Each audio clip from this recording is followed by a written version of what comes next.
r/Nosleep. I'm trapped in a city that's been cut off from the world and overrun with monsters, again. I'm now indirectly responsible for 2 massacres, which is entirely too many massacres. Well, it happened. We all know that I'm lost without Zoe and that I was bound to fuck up sooner or later without her. And a few days ago, it happened. It was bad. I feel so guilty. You know what? I'll just write it out and you can see for yourself. Chris and I went out again. We brought Jake too. Yeah, he's deaf, but he can still hold his own. And he's crazy observant. The 3 of us planned to do a round looking for survivors, destroying cameras, searching for any leads regarding the way out. I'm not sure if it's an elevator again, but there's a door somewhere. We've started looking for any clues. We were gone a few hours. I thought it'd be okay. Chris didn't seem too worried when we left, and neither did Jake. Mr. Bailey even stayed behind to comfort Muffin, and last I saw, they were all curled up together, tails entwined. It was adorable. We still had Waffles with us though. Because I'm sure as hell not venturing out without at least one of my non-human companions. Nothing too wild happened while we were out. Killed a few monsters, destroyed cameras, didn't see any people. When we came back, we dropped Jake off at the bookstore first, and then I accompanied Chris back to the other house. I figured I'd check on everyone real quick, then Waffles and I could head to our house. Oliver would be waiting. I had promised him I'd tell him about rule number 9 today. He hasn't seen a Dylan yet. Well, that plan went very wrong, and here's why. We opened the door to the house to see no one.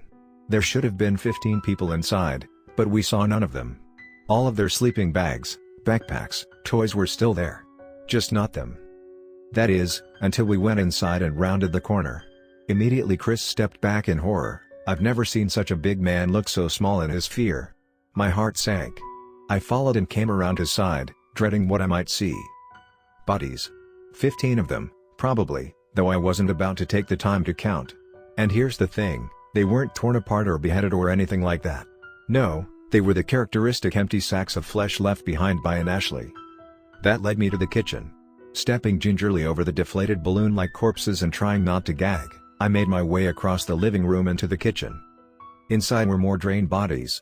Slowly, I raised my gaze upwards, where, as I'd feared, I was greeted with the sight of the kitchen table laden down with food, meats, pastas, side dishes, desserts. It made my mouth water just looking at it, even despite the fact that I was standing literally inches away from several dead bodies. Chris instinctively took a step toward the food. I wordlessly held out my arm to stop him. Together we stood side by side. Then, pulling him along, I slowly began to walk past the food on the kitchen table, towards the dining room. I was careful to keep a safe distance between me and the feast, because even with your senses about you, the pull of an Ashley's food can be damn strong. As soon as we entered the dining room, I pulled out my pistol. Because yes, the sight was mostly the same, more deflated corpses, another mountain of delicious food on the table. But there was one key difference. Julia was standing over it all. Her shirt and jacket were torn nearly to shreds, and it only took a split second for me to take in what I was seeing. Between the ripped fabric, the skin of her arms and torso was visible. It was covered with what appeared to be tattoos, and those tattoos were none other than the distinct red swirls of an Ashley.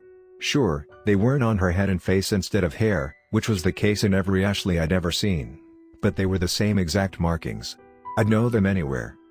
It all clicked then. Maybe it should have earlier. Her purple eyes, her hungry watching, her unwillingness to speak. She looked mostly normal, but I should have considered the possibility. Hell, if Caleb's and MJ's were changing, why hadn't I thought about Ashley's changing? The purple eyes should have been a giveaway. God damn it, I knew purple eyes on a human were weird. I aimed the pistol at her and clicked off the safety. I don't know what I thought I would do. It only occurred to me once I was already pointing a gun at her face that I still didn't actually know how to kill an Ashley. Usually, they aren't a problem if you ignore their food. But this, well, this was a problem. Beside me, Chris was holding his axe in one hand, a knife in the other. I could practically feel the waves of pain radiating off him. He'd cared for these people even more than I had. If I felt responsible, which I did, I'm sure he did too. It's not what it looks like. Julia insisted before I could say anything. Her voice was scratchy and grating, like nails on a chalkboard. Also a shared trait of Ashley's. No wonder she'd never talked. It would have given it away immediately. It's not what it looks like? I exclaimed, throwing my free hand up in the universal "I can't believe this shit" gesture. "You mean you aren't actually a monster who just massacred all these people and sucked out their souls?" "No. It insisted. Let me explain." I didn't want her to explain. I wanted to kill her like she'd probably just killed all these innocent people. Not to mention that her voice was hurting my ears and I really didn't want to listen to that scraping, shrill sound for however long it took her to explain. But I still didn't know how to kill her. And it didn't seem like she was about to try anything else. So, keeping the pistol aimed squarely at her face, I said, "Well, go on then. Just know I might shoot you at any moment. You say one thing I don't like, I'm pulling the trigger." She held her hands in the air in a surrender-type style. It didn't make me feel better. "Look. I am a monster. But I didn't kill these people." Chris barked out a harsh laugh. "We're supposed to believe that? When Ashley's like you literally kill using this." He gestured at the spread of food on the table. "And yes, he's picked up my names for the monsters. I'm kind of proud the names are catching on." Julia shook her head. "I didn't do this. I mean, I could. But I didn't." "You're gonna have to explain a lot better than that if you don't want me to shoot," I warned. "I was supposed to," she said, sounding almost desperate. "They sent me to infiltrate the group you brought back here, since they couldn't see or hear inside the house. I had orders to wait until an opportune moment and then kill them all." "Which you did," interrupted Chris angrily. "No," she insisted again. "I was supposed to. But the longer I watched, the more I grew to like the people here. They sent me a message to do it today, but I couldn't. I didn't want to. I saw how you treated the wolf and thought, maybe you could accept me too." I was processing. Despite how hard it was to focus on her words, what with her voice being as painful as it was, I had registered that she sounded oddly sincere. It was true, everyone here had seen Waffles. So it could be possible that other monsters who had turned the corner wanted a similar relationship. I mean, they weren't all bad. Waffles isn't. River isn't. It could be feasible that an Ashley wasn't either. But then that didn't explain why the fuck there had still been a massacre. Let's not forget we were standing surrounded by 14, since Julia was not one of them, lifeless, soulless, deflated bodies. "Okay, let's say you're telling the truth. Then what the hell happened here?" I exclaimed, gesturing at everything. "Right, I can tell you," said Julia. She seemed taken aback, like she wasn't expecting to make it this far. Maybe she wasn't. Luckily for her, Waffles and River have made me less of a shoot first and ask questions later kind of guy. Somewhat, anyway. The same cannot be said for Chris. He raised his axe and took a step closer. "You wanted to explain, you better explain. And quick," he growled. "Okay," she said, her voice even shriller and scratchier in her panic. "It was another, Ashley, as you call them. Another monster like me. I refused to do it, so they sent another to do it instead. I saw it happen. I tried to stop it. We fought. That's what happened to my shirt," she added, looking down at the decimated clothing. "And what? Then the other Ashley just left?" I asked skeptically. "Yes," said Julia. "I think the whole point was to make it look like I did it. Then you'd be furious and kill me and never know what really happened." She looked at me almost shyly. "So thank you for listening." Chris had lowered his axe a bit now, though he glanced at me sideways. "Do we believe her?" he asked bluntly. I opened my mouth to reply, though even now I'm not sure what I was about to say. Did I fully believe her? I mean, no, not totally. How could I, with all the murder surrounding us that she so easily could have committed? But did I not believe her? Also no. Because she could be telling the truth, I wouldn't put it past the assholes running this show to do something like she'd described. And it would explain her shirt. I know what you're thinking. Eli, she could have just ripped her own shirt to make it look convincing. But that's not a good argument. Her torn shirt is the only reason I even saw that she was an Ashley. If she'd wanted to avoid blame, she could have hidden somewhere and said she was the only survivor. There'd be no reason to intentionally reveal herself as the very same type of monster that had killed everyone in the house. Either way, I didn't get a chance to actually say anything, because suddenly another scratchy, grating voice loudly said, "Fuck this. You were supposed to kill her. I guess I'll have to finish the job." And a second later, another Ashley climbed in through the broken dining room window, crunching shattered glass shards beneath its feet. Huh. I hadn't even noticed before now that the window had been broken. This one looked more like your traditional Ashley. No hair or eyebrows, just the swirly, red tattoos inked onto nearly translucent skin. Same purple eyes, same painful voice. And the hunger in this one's face was undeniable. Julia turned to face it. In that moment, she looked infinitely more human than her counterpart. "You finished what you were sent to do. Now stay away from them," she hissed. No, I didn't," said the other. "After you refused to complete your assignment, I was told to kill everyone here and to make sure that you took the blame and were subsequently killed. 2 birds, 1 stone, you know." Its gaze flicked angrily to me and Chris. "But these 2 idiots haven't killed you, so I guess I'll have to do it." Now it smiled sweetly. "And then I'll kill them too."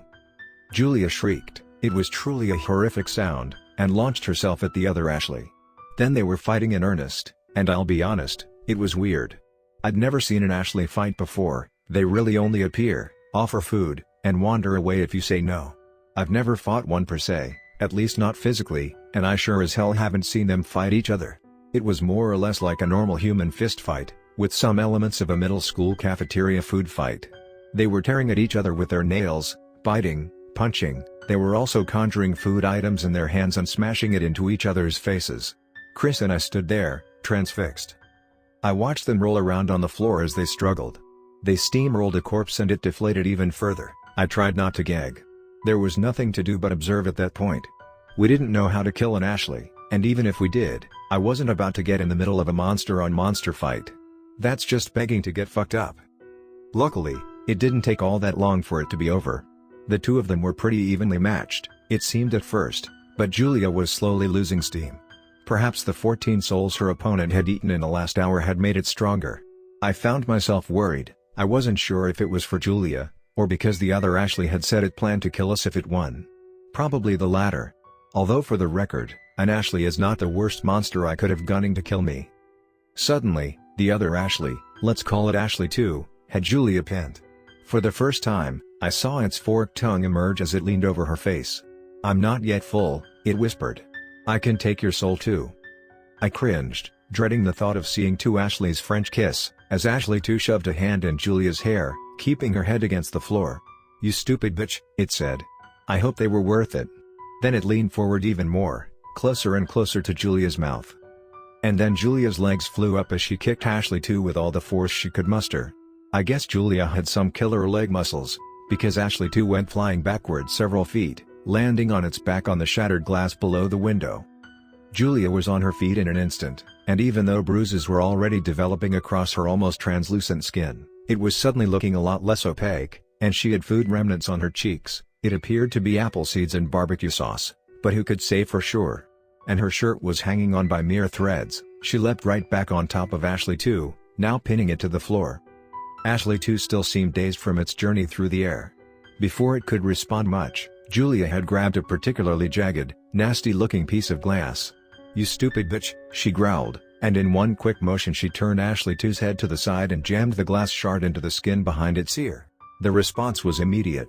With a whistling, wheezing kind of sound, Ashley 2's body deflated, leaving an empty sack of skin like those of its victims within about 20 seconds. There was one key difference: its chest, right where a normal person's heart would be, though I wasn't sure if an Ashley had one, did not deflate. Was it a fluke? Was it just a difference between a human and an Ashley? I didn't have time to speculate too much. Julia turned the collapsed head over again, pried its mouth open, and bent over to nearly kiss it, her mouth only a few inches from it as she stuck her tongue in. Now, I'm not sure I ever realized how long an Ashley's forked tongue is. But apparently it can reach all the way down to someone's chest, because I watched as she brought her tongue back out, a scoop of shiny, copper-colored light on its tip. Then she swallowed and went back again. And each time her tongue re-emerged with another bit of the substance, Ashley 2's chest deflated a bit more. It was at that point that I realized a few things. 1. Apparently human souls are silvery white, while an Ashley's is coppery. Not very useful info, but interesting to know. 2. Our souls are housed in our chests, right near our hearts. Again, not useful, but interesting. 3. There is a way to kill an Ashley before sucking out its soul. Ashley 2 had deflated before the eating had begun. Whatever Julia had done with the glass shard was a way to kill them without, chowing down on its soul. Possibly much more useful. And 4. I had never answered Chris's question, do we believe her? Before the whole fight had started. As Julia finished her meal, I turned to Chris and said, well, now I believe her. He was still staring at her, looking more entranced than nauseated. I don't think he'd actually seen an Ashley in action before. Most people haven't, since they're either refusing the food without seeing any consequences, or they've touched the food and are in too deep to know what's happening as they get devoured. I guess you could say I'm one of the lucky few to have seen it. Ha! Some luck.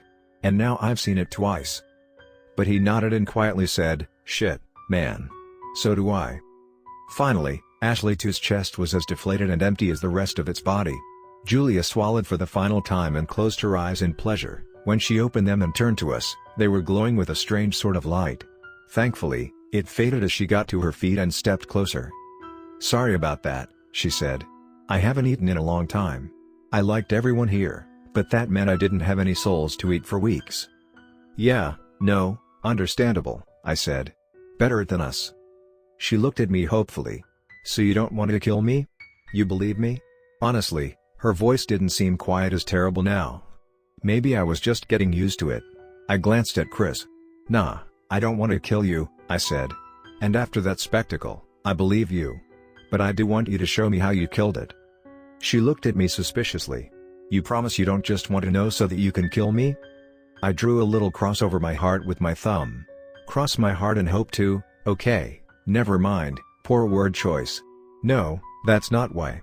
It's because most monsters aren't like you, and it'd be nice if we could help instead of stand here uselessly in the future. She studied me for a minute, looking so deep into my eyes that I swear she could see my soul. Hell, maybe she could. But whatever she saw, she seemed to like. "Okay," she said. "Come here." And she led me and Chris over to the sack of skin that used to be Ashley 2. She said that there are 2 ways to kill an Ashley: suck out its soul, obviously off limits to all but other Ashleys, or follow the pattern of the red swirls to their one weak point, and aim for that, which is what she did originally with the glass shard. Apparently all Ashleys have one distinct weak point, kind of like an Achilles heel. And if you know what to look for, you can determine where it is. The swirls create a sort of path. It's hard to describe without showing you, but trust me when I say you can follow the pattern visibly to see where that path leads. I like to think of it as the whole follow the yellow brick road deal in The Wizard of Oz. Only instead of yellow bricks, it's red swirl tattoos. And instead of an emerald city at the end, it's death. Classic. So, yeah. Now I know how to kill an Ashley, and we're friends, kind of? With an Ashley. Sure, I don't think I'll have to kill many of them, since they're still typically the walk-away type if you refuse them. But it's nice to know I can. Especially since they might not always walk away. Plus, Julia is pretty pissed about almost being murdered, so hopefully I can get her to share what she knows about the scientists who no doubt orchestrated the massacre. But speaking of the massacre, that's the worst part. Regardless of the positives, we lost 14 people. I've now indirectly caused 2 massacres. That's gotta be a record for someone who's not a dictator. And I feel awful. I can't shake the guilt. Don't get me wrong, I know it's not me doing the actual killing. But I still feel partially responsible. I'm the one who's supposed to be leading these people and keeping them safe, after all, and I'm failing. For the millionth time and millionth reason, I wish Zoe were here. We buried what's left of their bodies in the backyard. They were barely recognizable, but Chris gave each one a eulogy like they were old friends. It made me grateful to have him. Julia didn't say much, but she left a piece of glass on each of their makeshift graves. She had etched their names into the glass. I think she misses them for then she lets on. On a lighter note, I'm just about done with intelligent monsters who talk to me. Normally I like them better than the brute force murder type monsters, like Caleb's. Fuck Caleb, but right about now I wouldn't mind some good old-fashioned monster combat. All these conversations with River and MJ's and Julia are making my brain hurt. I'm overthinking everything and doubting my decisions even more than usual, and damn, I'm just too dumb for this much critical thinking. At least now we don't have to live off of frozen dinners and canned food, since we have someone to cook for us. Ha. Kidding. Julia's sticking around, but we're not letting her near the kitchen. I like my soul, thank you very much.